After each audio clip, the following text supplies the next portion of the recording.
Shalom saudara-saudara yang dikasihi dalam Yesus Kristus. Firman Tuhan kita pada saat ini diambil dari Roma 14 ayat 13 sampai 17 dengan tema jangan membuat saudara kita jatuh.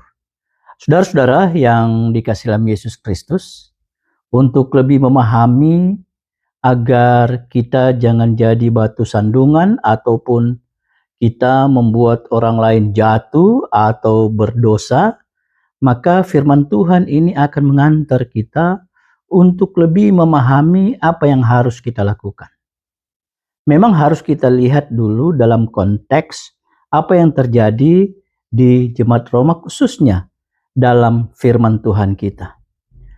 Kita harus melihat bahwa ada satu pergumulan iman yang terjadi pada jemaat Kristen mula-mula ataupun jemaat perdana, khususnya tentang keselamatan. Karena harus kita pahami bahwa ini menjadi satu pergumulan yang prinsip. Kenapa demikian? Karena di tengah-tengah jemaat Kristen perdana, termasuk juga sebenarnya di jemaat Roma, bahwa ada dua golongan, ya bisa dikatakan sebagai orang Kristen, yaitu orang Kristen ataupun dia menjadi Kristen dari non-Yahudi. Orang Kristen non-Yahudi ini diperkenalkan keselamatan kepada mereka dengan percaya. Dalam arti kata bahwa siapa yang percaya kepada Yesus Kristus, maka dia akan hidup dalam keselamatan, titik. Tidak ada hal yang lain. Golongan kedua yang ada di jemaat perdana adalah jemaat Kristen asal Yahudi. Jemaat Kristen asal Yahudi walaupun sebenarnya dia telah menjadi orang percaya kepada Kristus, tapi tradisi-tradisi keyahudian ataupun hukum Taurat masih melekat dalam dirinya. Sehingga dalam kehidupan mereka masih mengenal tentang najis dan tahir. Kalau orang telah melakukan najis, maka harus ada hukum pentahiran. Itu yang terjadi. Sekali lagi bahwa dua golongan jemaat ini dalam hal ini beda konsep keselamatan. Beda konsep untuk menjalankan keselamatan. Dan seakan-akan ini menjadi satu persoalan yang serius. Sehingga orang non-Yahudi, Kristen yang Yahudi menganggap itu tidak persoalan, mau makan daging, mau makan anggur. Apakah itu hal yang menurut orang Yahudi itu adalah najis? Mereka tidak mempersoalkan, bahkan mereka makan pun di depan mereka. Dan ini menjadi satu pertikaian, menjadi satu hal yang menimbulkan ketidaksenangan. Hal ini bisa membuat perpecahan di tengah-tengah jemaat. Oleh sebab itu, Rasul Paulus menasihatkan kepada mereka di jemaat Roma khususnya. Memang Paulus mengatakan bahwa Paulus memperingatkan agar sikap mereka jangan membuat orang lain jatuh ataupun tersandung. Itu dalam ayat ke-13. Ayat 13 mengatakan begini, karena itu janganlah kita saling menghakimi lagi, tetapi lebih baik kamu menganut ini. Jangan kita membuat saudara kita jatuh atau tersandung.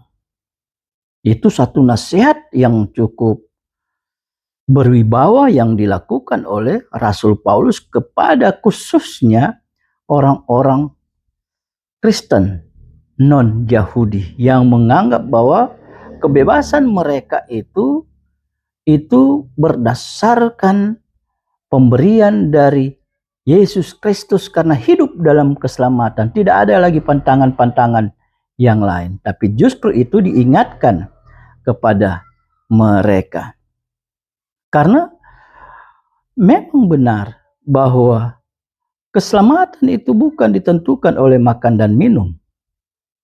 Karena ini menjadi satu perhatian, dan ini Rasul Paulus mengatakan bahwa semua kita itu telah hidup di dalam keselamatan. Bahwa Kristus mati untuk menyelamatkan kita. Jadi jangan lagi mempersoalkan itu.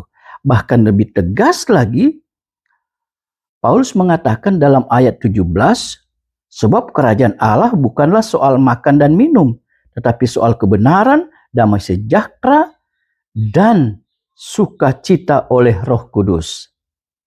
Jadi saudara-saudara, sekali lagi ini jadi penekanan bahwa kerajaan Allah bukan soal makan dan minum, tapi soal kebenaran, damai sejahtera, dan sukacita oleh Roh Kudus. Dalam konteks kebenaran mau ditekankan bahwa kebenaran itu merupakan diperhadapkan dengan Allah. Allah yang benar-benar bisa memahami bahwa kita ini benar atau tidak, bukan manusia. Jadi ini mau mengkritik sebenarnya kepada mereka, menasihatkan kepada mereka bahwa bukan kita yang menentukan kebenaran. Apakah itu benar atau tidak? Tapi justru Allah lah yang menentukan kebenaran itu. Hal yang kedua bahwa di sini damai sejahtera. Ini mau dikatakan bahwa damai sejahtera itu berhubungan dengan keadaan yang sedang berlaku antara kita dengan Allah. Bahwa kita merasakan damai sejahtera itu berhubungan dengan Allah, bukan berhubungan dengan sesama manusia. Jadi semua itu ada kepada Allah. Damai sejahtera kita itu akan dirasakan ketika kita punya relasi yang baik dengan Tuhan, bukan dalam ketaatan ataupun dalam kebebasan melakukan sesuatu di tengah-tengah kehidupan bergereja ataupun bermasyarakat. Hal yang ketiga adalah sukacita dalam Roh Kudus, bahwa ditekankan bahwa sebenarnya bahwa kegembiraan itu akan kita rasakan ketika ada satu kepastian mengenai keselamatan dengan Yesus Kristus. Jadi sekali lagi, kegembiraan itu akan kita rasakan ketika kita mendapatkan satu kepastian dengan Yesus Kristus.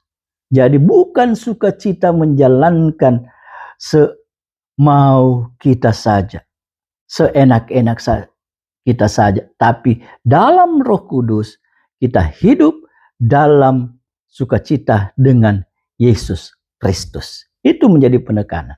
Saudara-saudara yang dikasihi dalam Yesus Kristus. Tema kita sekali lagi diingatkan, jangan membuat saudara kita jatuh. Kalau kita berbicara tentang saudara, itu berarti sesama manusia, siapa saja.